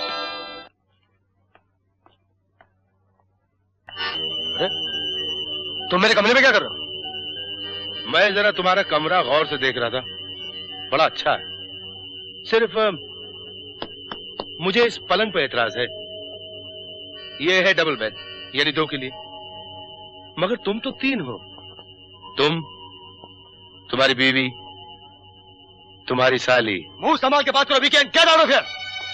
चिल्ला के कभी मुझसे बात मत करना, समझे? आखिर तुम क्या चाहते हो बीके? अरे हम दोनों दोस्त रह चुके हैं यार। बल्कि मैंने तुम्हें चोरी करते रंगे हाथ पकड़ने के बाद भी छोड़ दिया था, क्योंकि तुम्हारी माँ को कैंसर था और तुम्हारे पास ऑपरेशन के पैसे नहीं थे, और तुमने मुझे ही चोरी में फंसा दिया यार। क्यों मेरे पीछे पड़े हो बीके? मैंने तुम्हारा क्या बिगाड़ा है यार? तुम्हें लुस्का की इज्जत पर हाथ डालने की गलती नहीं करनी चाहिए। लुस्का? ये क्या कह रहे तुम? लुस्का तो मेरी बहन जैसी थी। हाँ बीके। ओह, तब तो आई एम वेरी सॉरी। मैं तो उसी गुस्से में था। आई एम सॉरी दोस्त, मैंने तुझे बहुत चक्कर में डाल दिया। लेकिन घबरा मत, उस चक्कर से मैं तुम्हें निकालूंगा। अदालत में जाके हल्फिया बयान दे दूंगा कि लुस्का का खून तुमने नहीं किया था, गोली इत्तेफाकन चल गई थी। तुम्हारा ये एहसान मैं जिंदगी भर नहीं भूलूंगा बीके। एहसान? एहसान की क्या बात है दोस्त? मैं तुम्हारे काम आऊंगा तो तुम मेरे काम आओगे, ठीक है ना? जाहिर है ये भी कोई कहने की बात है। कहने की बात तो नहीं है, फिर भी तुम मुझे एक 5 लाख रुपए दे दो। 5 लाख रुपए? हाँ, सोच लो। अगर फांसी पे चढ़ने का शौक है तो जाने दो। लेकिन मैं इतना रुपया लाऊंगा कहां से बीके? मैं बैंक से। कल सुबह वर्कर्स की तनख्वाह के लिए 1 लाख रुपए निकालोगे, उसकी बजाय 6 लाख निकाल लेना। वो रुपया मेरा नहीं जो मैं निकाल लूं। मैं सिन्हा साहब से बेईमानी नहीं कर सकता। बेईमानी तो सिन्हा साहब से तुम कर ही रहे हो, नकली दामाद बनके उनके घर में जमे हुए हो ना। ठीक है, एक बेईमानी एक धोखा और सही। ये धोखा मेरे कहने से दिया गया था। ये डैडी की जान बचाने के लिए नकली दामाद बनाए गए हैं। अमृत, कल इन्हें 5 लाख रुपया दे दो। देखो, ये कितनी अक्लमंद है तुमसे ज्यादा, और प्रैक्टिकल भी है, बातों को खींचती नहीं है तुम्हारी तरह। मैं कल 5 लाख रुपए लेते ही अदालत में बयान दे दूंगा कि तुम बेकसूर हो। और अदालत में बयान देने के बाद आप इस इलाके में नजर तक नहीं आएंगे, समझे? मैं यहाँ शहद बनाने के लिए नहीं आया हूँ मिस सिन्हा, माल बनाने के लिए आया हूँ। मैं अपने पैसे लेते ही खुद ब खुद यहाँ से चला जाऊंगा।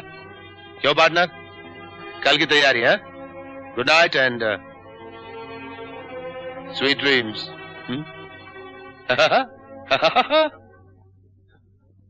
मैं सिन्हा साहब को धोखा नहीं दे सकता रश्मि। डैडी को धोखा तुम नहीं, मैं दे रही हूँ। और फिर धोखा कैसा? ये रुपये मेरे भी तो हैं। और फिर 5 लाख की हैसियत ही क्या है? गंगा में से 5 बूंद पानी कम हो जाने से गंगा सूख तो नहीं जाती। बुद्धू राम। कहाँ हुआ एक्सीडेंट? कहाँ है विजय? बस सामने।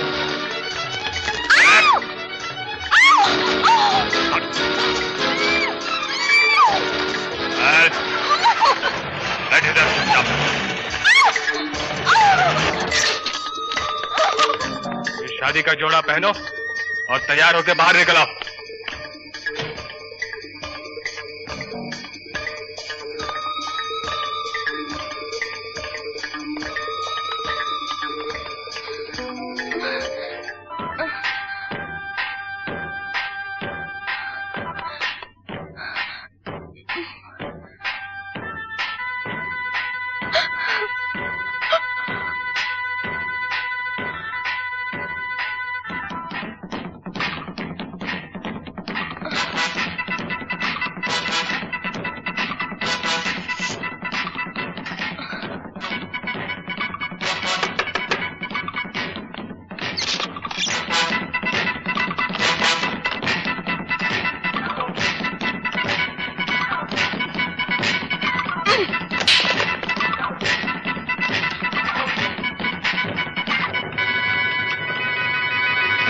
पता नहीं तो मक्खन भाई जान खींच लेगा हमारी। ये तो जमशूद कहाँ से आ गए?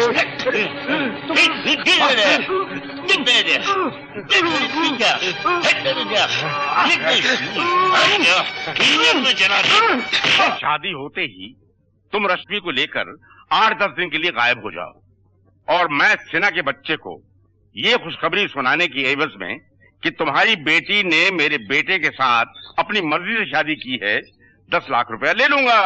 अच्छा, वो तो बात की बात है। पहले तुम दोनों बाप बेटे 10 लाख जूते खाने के लिए तैयार हो जाओ। और वो भी कस कस के। अरे ये मनोज कहाँ से आ गया? अरे मक्खन लाल, मैं खींचता हूँ तेरी खाल। अरे अभी पहना दो तुझे हार जूतों का 10 लाख। अरे 4 बम्बू और 1 तंबू। जय शंभू। अरे महल और लगा दे तंबू।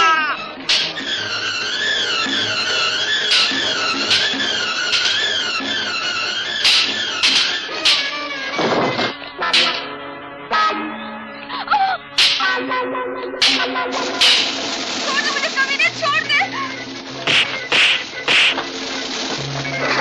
अरे कैसी मारती, कपड़ा हो क्या? अरे काटोगे क्या? अरे जीजा जी बच जाओ, आओ जल्दी आओ। अरे कालिया तेरा क्या होगा?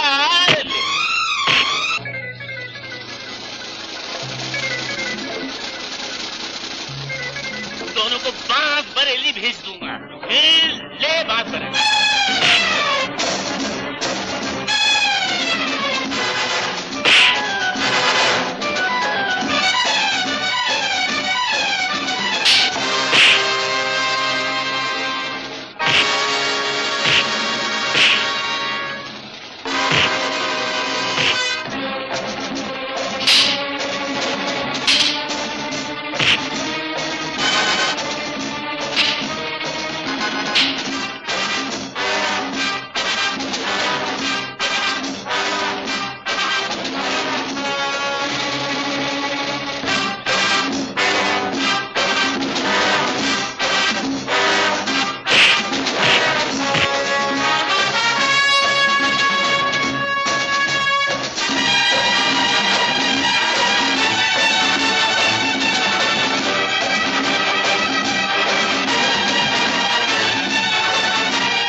माफ कर दीजिए, हमसे गलती हो गई। तुम 40 साल से हमारा नमक खा रहे हो ना, और ये उस नमक हलाली का सबूत है। डैडी, ये प्रेम के साथ जबरदस्ती मेरी शादी करवा रहा था। इंस्पेक्टर, इन नमक हराम कुत्तों को ले जाओ मेरे सामने। हमें माफी दे दीजिए। चुप रहो। ओ, मेरे पास तुम लोगों को देने के लिए सिवाय नफरत के और कुछ नहीं है। दबा हो जाओ यहाँ से। हो जाएंगे। ये प्रेम को पता कैसे चला इस बैग में इतने रुपए? उसे मालूम था ना आज वर्कर्स की तनख्वाह का दिन है, तो तुम बैंक से रुपये लेकर आओगे। ओ, उठा लो बेटा। अंकल सिन्हा, मैंने पेशेंट को एग्जामिन किया है and I think you will agree with me here doctor Joshi कि अगर हम जूही को फिर उसी एक्सीडेंट के माहौल में ले जाएं तो शायद उस तजुर्बे के जरिए लगने वाला शौक उसे फिर ठीक कर दे। हाँ, लेकिन ये शौक उसे खराब भी तो कर सकता है। वो बिल्कुल ही पागल हो सकती है, कुछ भी हो सकता। नहीं नहीं अली मियां, फिर तो रहने दीजिए। मैं डॉक्टर साहब की राय से बिल्कुल सहमत नहीं हूं अंकल जी। हाँ, इसका 1% चांस जरूर है कि इससे जूही को कोई फायदा ना हो, लेकिन नुकसान होने का तो सवाल ही नहीं उठता क्योंकि वो सेमी ट्रांस में होंगी। एंड बिसाइड अंकल जी, ऐसे एक्सपेरिमेंट्स अमेरिका में रोज किए जाते हैं और 80% केसेस में मरीज ठीक भी हो जाते हैं। अगर मिस्टर विजय मुझे इजाजत दे तो I would love to experiment on him. Why not doctor Ali, आप जो मुनासिब समझे वही कीजिए। तो फिर हमें देर नहीं करनी चाहिए। I can begin right away. चलिए।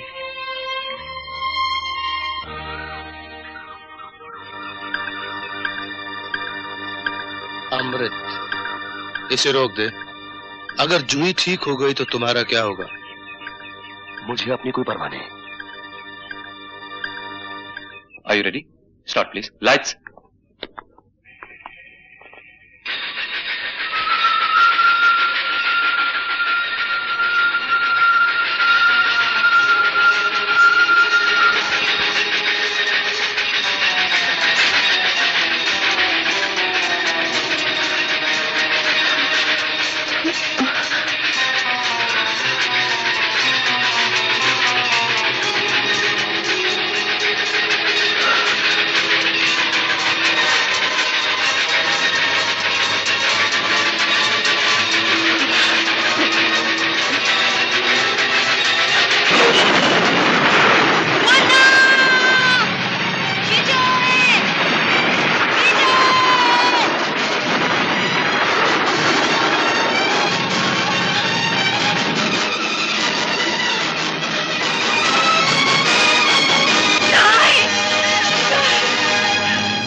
दीदी, दीदी।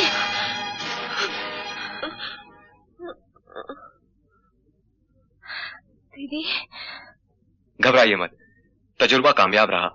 ये बेहोश नहीं, एक किस्म की नींद में है। जब उठेंगी ठीक हो जाएंगी। जब तक दीदी को होश नहीं आता मैं दीदी के साथ रहूंगी। प्लीज आप लोग जाइए, प्लीज पापा।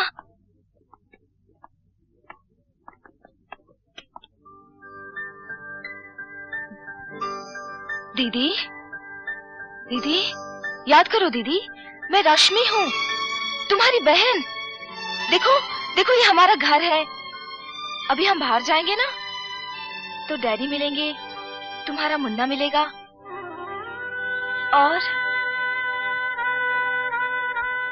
और एक अजनबी भी मिलेगा जिसे जबरदस्ती डैडी ने विजय मान रखा है। वैसे वो बहुत अच्छा आदमी है दीदी। अगर वो यहाँ मुन्ने को छोड़ने न आता ना तो एक्सीडेंट और जीजा जी के मौत की खबर सुनकर डैडी को कुछ भी हो सकता था। और यहाँ जो लूटमार मची हुई थी ना उसको भी उसी ने रोका। और मैं उसे प्यार भी करने लगी हूँ दीदी। वो कमीना जो तुम्हें यहाँ छोड़ने आया था ना वो भी यही है। बुआ जी,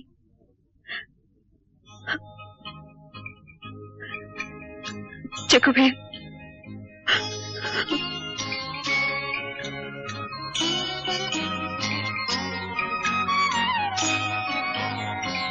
शुक्र है भगवान का, आप और मुन्ना मुझे मिल गए। ये लो 10,000 रुपए। तो मुझे क्या करना होगा डॉक्टर साहब? विजय पर तुम्हारा एक बदला बाकी है, उसे खत्म कर दो। 10,000 में तो विजय के पूरे खानदान को खत्म कर दूंगा। आप आराम से रहिए, कल सुबह आपका काम हो जाएगा। नमस्ते।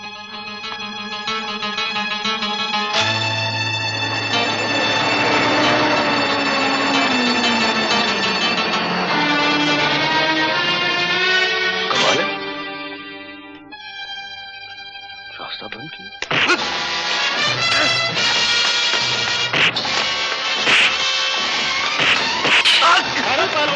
दूसरा मारोगे तो मर जाएगा और पुलिस केस हो जाएगा। इससे बेहतर यह है कि इसको उठाकर नदी में फेंक दो, खुद ही मर जाएगा और हम पे किसी को शक भी नहीं होगा। चलो उठा। सिन्हा साहब, आपका दामाद ये है विजय, जो ट्रेन के हादसे में मारा गया। जो यहाँ आपका दामाद विजय बन के आया है वो अमृत है, एक खूनी जिसकी तलाश पुलिस को है। जूही ने तो वो जूही को ब्लैकमेल कर रहा था।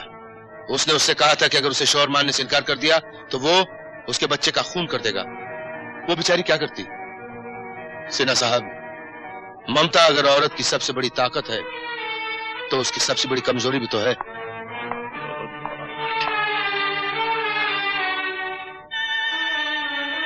मैं पुलिस को बुलाता हूँ।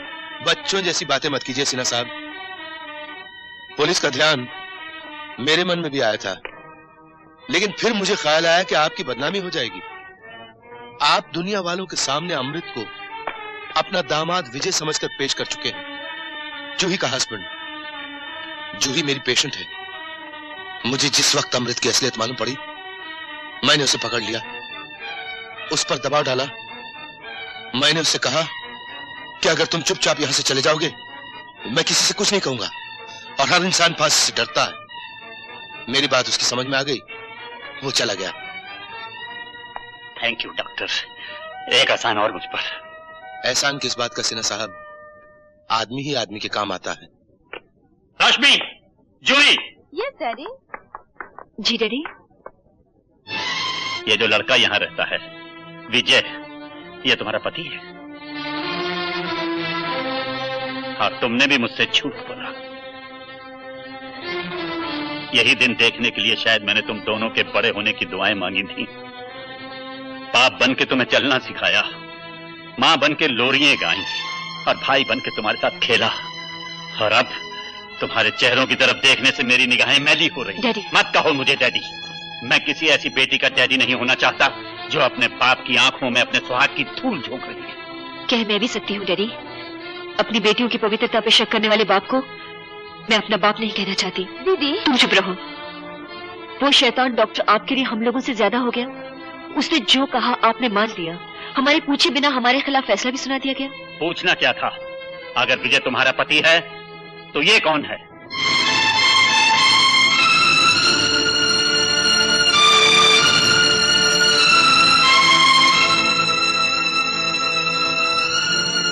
क्या तू उसके साथ सुहाग का नाटक नहीं कर रही है? क्या ये नाटक देखकर उस आदमी की आत्मा को खुशी हो रही होगी जिसके प्यार में तूने अपना घर छोड़ दिया? जी हाँ, ये नाटक देखकर उसकी आत्मा को बहुत खुशी हो रही होगी, क्योंकि उसे मुझ पर भरोसा था और अब भी होगा। आज मैं आपके सामने ये नाटक खत्म कर देती हूँ। ये चूड़ियां पहनने से मुझे कोई खुशी नहीं हो रही, और ये बिंदिया मेरे माथे पर अंगारे की तरह चिपकी हुई है। आप मुझे मेरे प्यार का ताना नहीं दे सकते। आपको ये बताने की जरूरत नहीं कि मैं विधवा हूं। मैं जानती हूं कि मैं विधवा हूं, फिर भी मैं इस नकली सुहाग के नर्क में जीती रही, आपके लिए, इस घर की खुशी के लिए, अपनी बहन के प्यार के लिए। मैंने अपने स्वार्थ के लिए कुछ नहीं किया डैडी।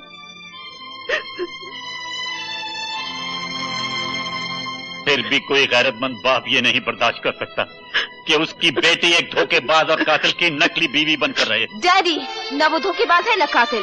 अच्छा, अब वो धोखेबाज भी नहीं रहा। क्या वो विजय बनकर यहाँ नहीं आया? क्या वो हमारी मोहब्बतों और मेहरबानियों को जलील नहीं करता रहा? नहीं डैडी, वो विजय बनकर नहीं आया था। उसे आपने जबरदस्ती विजय बना दिया। आपको डैडी कैसे कह सकता? रहना भी नहीं चाहता था। मैं तो गैर अजनबी, याद कीजिए, आपसे कोई रिश्ता भी नहीं है। मैंने तो उसे पहले ही दिन पहचान लिया था डैडी। मैं उसे निकालना भी चाहती थी, लेकिन मैंने देखा आपका बुढ़ापा उसके कंधों का सहारा लेकर खड़ा है, और मैंने सोचा आपकी जिंदगी ज्यादा कीमती है, इसलिए मैं चुप रही। फिर भी उसकी आत्मा उसको परेशान करने लगी।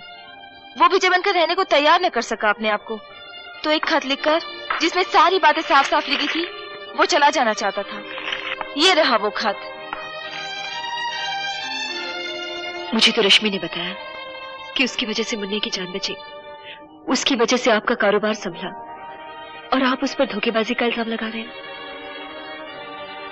मुझे आपसे इतनी छोटी बात की उम्मीद नहीं थी डैडी। फ्रॉड तो आपका ये नकली डॉक्टर जोशी है, जिससे अपना खानदान बचाने के लिए मुझे ये सब नाटक करना पड़ा।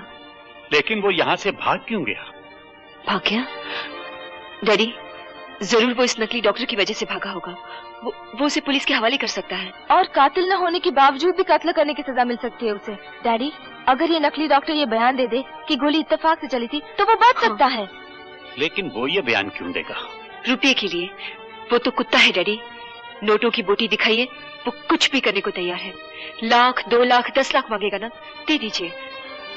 अगली, तुम दोनों की खुशियों के लिए तो मैं अपनी जान भी दे सकता हूँ। अब तो मुझे माफ कर दो। जल्दी आओ, देखो चाचा पानी में से किसको निकाल रहे हैं? पानी में से। अरे बाप रे, जल्दी आओ,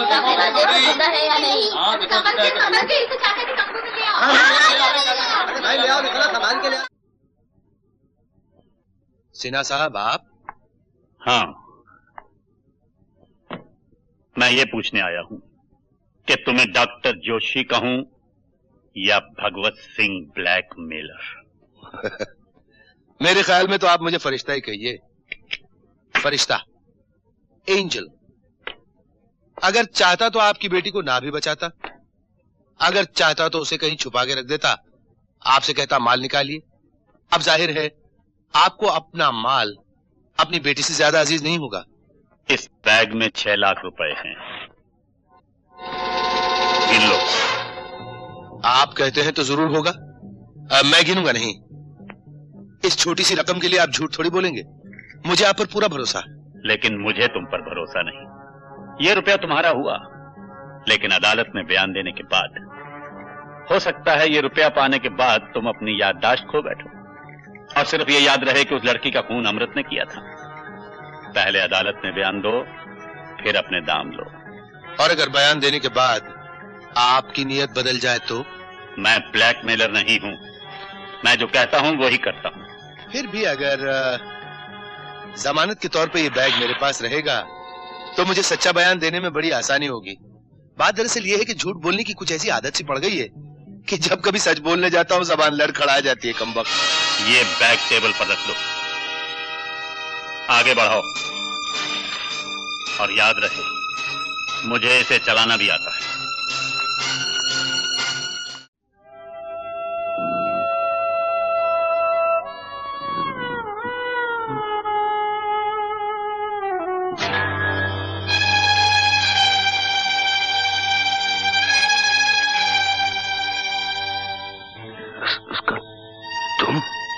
मैं तुम्हें सब बताती हूँ।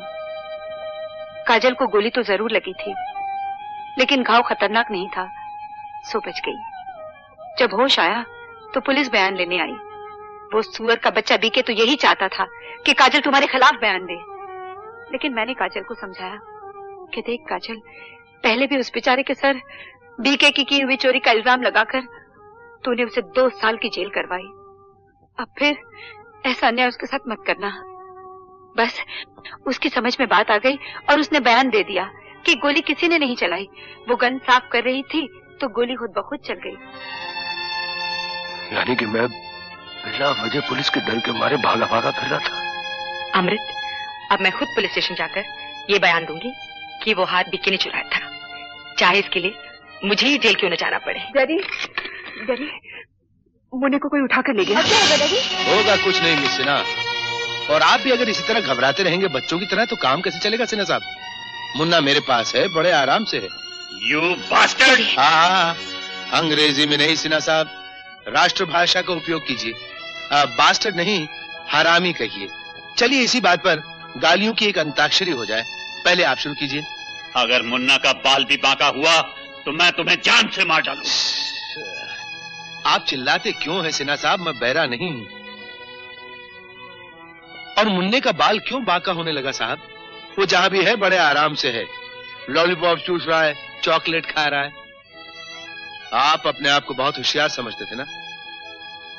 उस रोज मुझे पिस्तौल दिखाकर मुझसे 6 लाख रुपए छीन लिए थे ना आपने।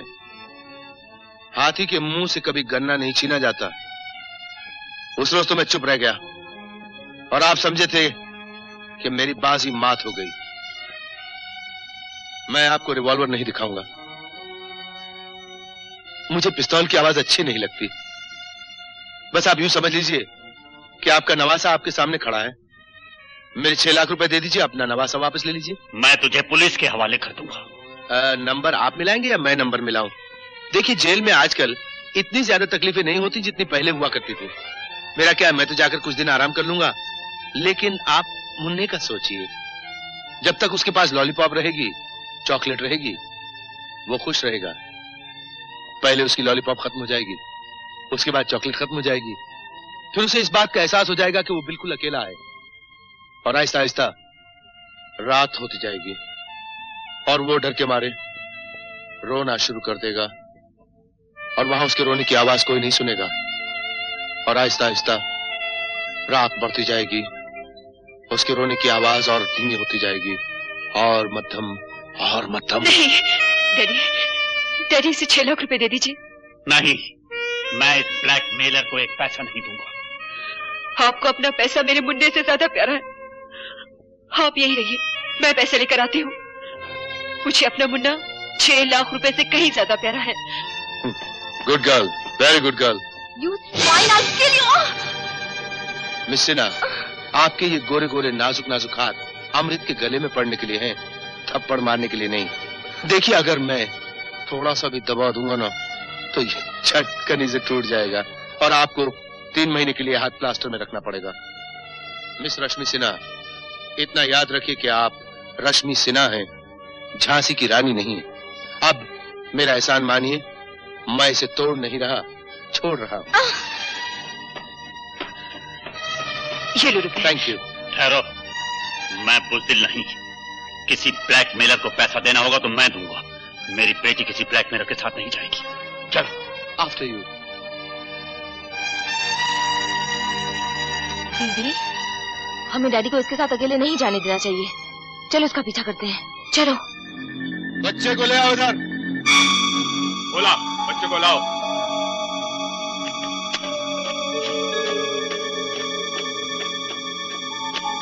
रुक जाओ, पहले बैग ले लो।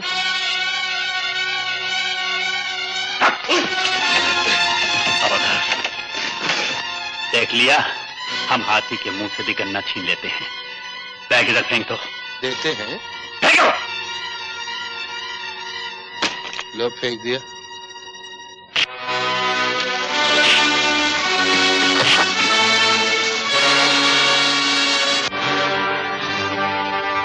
डॉक्टर साहब फिक्र मत कीजिए, मैं आ गया।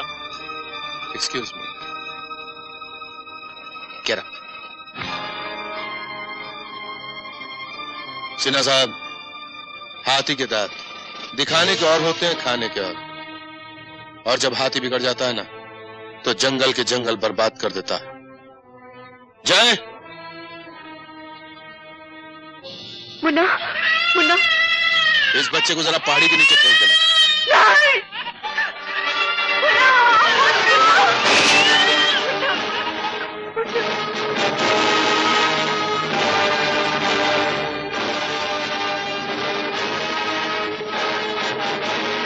सिन्हा साहब, फिर भी नहीं मानो।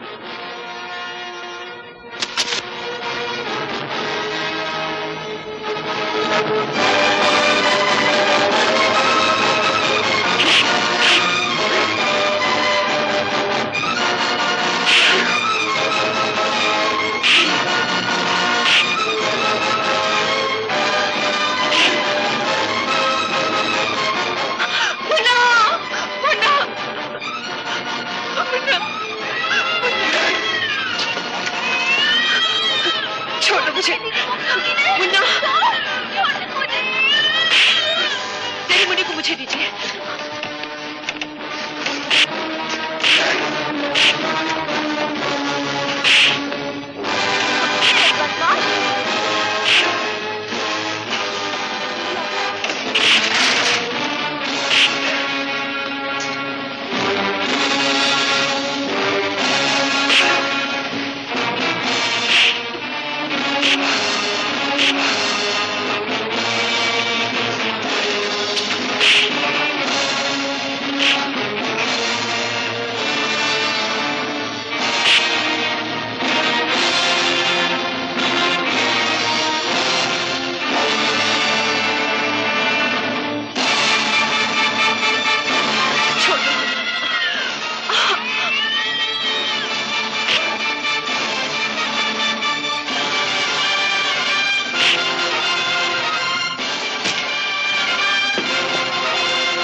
बहुत ठीक है सना।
अमृत, ये क्या है?